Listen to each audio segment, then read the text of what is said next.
बिस्मिल्लाहिर्रहमानिर्रहीम। अस्सलाम वालेकुम। जी बेटा कैसे हैं आप सब? उम्मीद है कि आप सब खैरियत से होंगे। जी बेटा अब हम एक्सरसाइज 1.4 का क्वेश्चन नंबर 2 स्टार्ट करते हैं, जिसकी स्टेटमेंट आपके सामने लिखी हुई है x+3 का square root is equal to 3x minus 1। सबसे पहला काम बेटा आपने इसको इक्वेशन नंबर 1 का नाम देना है, और इसको सॉल्व करने के लिए चूँकि इसके अंदर स्क्वायर रूट इन्वॉल्व है तो सेकंड स्टेप पे आपने क्या करना है बेटा, इसके दोनों तरफ क्या ले लेना, स्क्वायर, ताकि हमारे पास ये स्क्वायर रूट जो है वो कैंसिल हो जाए। तो यहाँ पे आपने लिखना है taking square on both side. इसके ऊपर भी स्क्वायर रूट के ऊपर स्क्वायर आ जाएगा और इधर भी हमारे पास क्या आ जाएगा, स्क्वायर आ जाएगा। अब बेटा ये स्क्वायर रूट और स्क्वायर ये कैंसिल होकर फिनिश हो जाएंगे। यहाँ से बेटा हमारे पास x+3 बच जाएगा। और लेफ़्ट साइड पे अगर हम देखें तो ये a माइनस बी का होल स्क्वायर, ये फार्मूला ओपन हो रहा है, तो ये किसके बराबर होता है, a square minus 2ab plus B square. अब नेक्स्ट स्टेप में बेटा हमने इसी को थोड़ा सा सिंप्लीफाई करना है।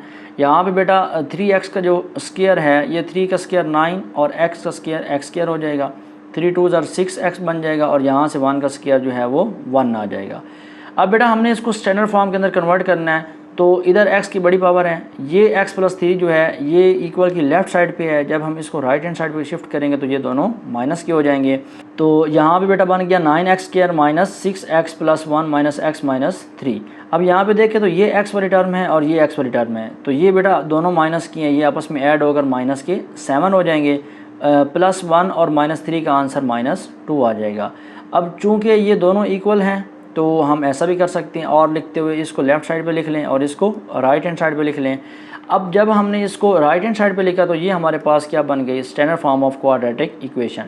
अब इसको सॉल्व करने के हमारे पास 3 ऑप्शन हैं, लेकिन हम कोशिश करेंगे इसके फैक्टर फाइंड आउट करने के। तो फैक्टर फाइंड आउट करने के लिए बेटा आपने फर्स्ट टर्म को लास्ट टर्म के साथ मल्टीप्लाई किया तो हमारे पास आंसर आया -18x का स्क्वायर। अब ऐसे दो नंबर्स जिन दो का प्रोडक्ट 18 और जिन दो का सम जो है वो माइनस का 7 हो, तो वो यकीनन -9 और +2 होंगे, क्योंकि इन दोनों का प्रोडक्ट 18 माइनस का 18 और सम जो है वो माइनस का 7 आता है। नेक्स्ट स्टेप में आपने क्या करना है, इस 7 की जगह -9x प्लस 2x ये लिख देना है, बाकी टर्म जो है वो ऐसे ही आ जाएंगी। फिर बेटा आपने देखना है इन दोनों में से क्या कॉमन आ रहा है, फर्स्ट 2 में से तो 9x कॉमन आ रहा है, यहाँ से बेटा x माइनस 1 बच जाएगा, और इन दो में से 2 कॉमन आ रहा है तो 2 कॉमन लेने से अंदर बच जाएगा x माइनस 1 इक्वल टू 0। अब x माइनस 1 और x माइनस 1 दोनों के अंदर कॉमन है, तो ये हम कॉमन निकाल लेंगे, अंदर बच जाएगा 9x प्लस 2 इक्वल टू 0। अब इन दो का प्रोडक्ट इक्वल टू 0 है, तो हम 1 बाई 1 फर्स्ट को भी इक्वल टू 0 पुट करेंगे और सेकंड को भी इक्वल टू 0 पुट कर देंगे। यहाँ से x इक्वल टू 1 आ जाएगा, और यहाँ से x की वैल्यू निकालने के लिए ये 2 उधर जाकर पहले माइनस होगा और 9 इधर आकर डिवाइड हो जाएगा, तो x की वैल्यू हमारे पास -2/9 आ जाएगी। अब यहाँ पे अगेन हमारे पास जो है दो आंसर आ चुके हैं, तो हम क्या करेंगे, इन दो आंसर को चेक करने के लिए कि कौन सा हमारा एक्चुअल या ओरिजिनल रूट है और कौन सा हमारा एक्सट्रेनियस रूट है, हम इक्वेशन नंबर 1 के अंदर पुट करेंगे। तो चेकिंग लिखेंगे, सबसे पहले हम x इक्वल टू 1 जो है वो पुट करते हैं इक्वेशन नंबर 1 के अंदर। तो इक्वेशन नंबर 1 के अंदर हमारे पास x+3 था, तो x की जगह 1 आ गया, +3 का square root is equal to 3 into x की जगह 1 माइनस 1। अब यहाँ से 3 + 1 4, उसका square root is equal to 3 1 3 minus 1, 3 minus 1 2 आ जाएगा, और 4 का स्क्वायर रूट 2 आता है, तो 2 is equal to 2 which is true. तो हम कहेंगे कि x इक्वल टू 1 जो है वो हमारा रूट है।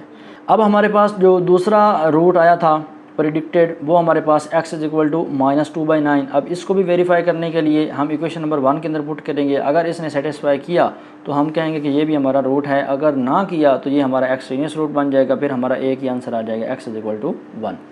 जी बेटा अब हमने यहाँ पे पुट करना है x equal to -2/9 as equation number 1। तो ये हमारे पास इक्वेशन नंबर 1 है, x+3 का square root is equal to 3x minus 1। तो इस x की जगह हम पुट करेंगे -2/9 प्लस 3/1, क्योंकि इसके नीचे हमारे पास 1 ऑलरेडी मौजूद है।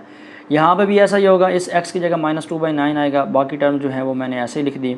अब यहाँ पे थोड़ा सा आपने तवज्जो करनी है, इसके नीचे क्या है 9 है, इसके नीचे क्या है 1, दोनों का डिनोमिनेटर सेम करने के लिए बेटा मैं इस 1 को नीचे भी 9 के साथ मल्टीप्लाई कर दूंगा, ऊपर भी मल्टीप्लाई कर दूंगा। तो यहाँ पे मैंने ऐसे ही किया, इज़ इक्वल टू ये 3 को 2 के साथ करने से -6/9। अब इसके नीचे क्या है बेटा 1, अगेन इधर 9 है, तो इसके नीचे जो है वो 9 बनाने के लिए, चूँकि पहले 1 है तो 1 को 9 के साथ मल्टीप्लाई करेंगे और ऊपर वाला जो न्यूमरेटर है उसको भी बेटा हम क्या करेंगे 9 के साथ मल्टीप्लाई कर देंगे। ठीक है, अब यहाँ से बेटा ये -2/9 बन जाएगा, प्लस 9 को 3 के साथ करेंगे तो 27/9 1 ज़ार 9 हो जाएगा, इज़ इक्वल टू -6/9 और यहाँ से बेटा 9 1 ज़ार 9/9 बन जाएगा। चूँकि डिनोमिनेटर जो है वो दोनों का सेम हो चुका है तो इन दोनों का बेटा एलसीएम जो है वो 9 आ जाएगा और ऊपर वाली टर्म्स जो हैं वो आपस में ऐड हो जाएंगी, -2 + 27 इज़ इक्वल टू, यहाँ से भी बेटा इन दोनों का एलसीएम 9 आ जाएगा, ऊपर वाली टर्म्स जो हैं वो आपस में ऐड हो जाएंगी। अब यहाँ पे बेटा हमारे पास -2 + 27 ये 25 आ जाएगा डिवाइडेड बाय 9 और सारे का square root is equal to, यहाँ से बेटा ये -6 प्लस और -9 आपस में ऐड हो जाएंगे तो ये हमारे पास -15/9। अब यहाँ से अगर हम देखें तो 25 का स्क्वायर रूट अलग लेने से ये 5 आ जाएगा और 9 का स्क्वायर रूट अलग लेने से ये 3 आ जाएगा। इधर से अगर हम देखें तो ये दोनों जो हैं वो 3 के टेबल में जा रहे हैं, 3 5 टाइम 15 होता है और 3 टाइम 9 होता है, तो यहाँ से बेटा बच जाएगा -5/3। लेफ़्ट साइड पे हमारे पास आंसर आया 5/3 और इधर से क्या आया -5/3। अब चूँकि ये दोनों आपस में इक्वल नहीं है, या तो ये दोनों माइनस के होते या दोनों प्लस के होते, तो इसलिए हम कहते हैं विच इज़ नॉट ट्रू।